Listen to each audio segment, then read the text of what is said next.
अस्सलामुअलैकुम।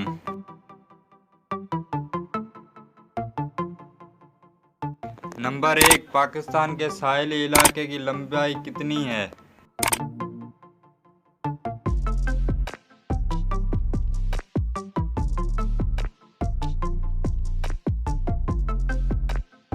जवाब है 700 किलोमीटर। नंबर 2, बाबाए कीमिया किसको कहा जाता है?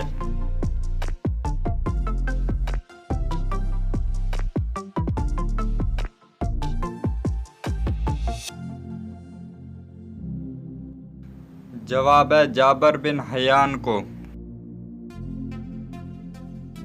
सवाल नंबर 3, 1994 में पाकिस्तान कितने खेलों में बैक वक्त चैंपियन था?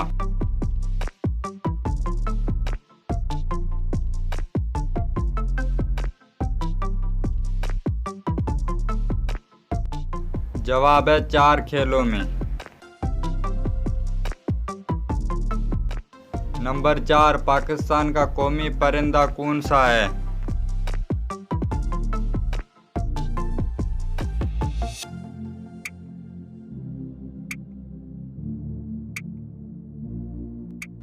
जवाब है चकोर।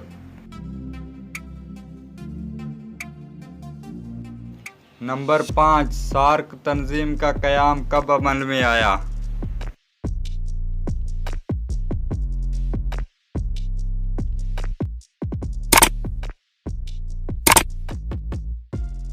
जवाब है 8 दिसंबर 1985 को।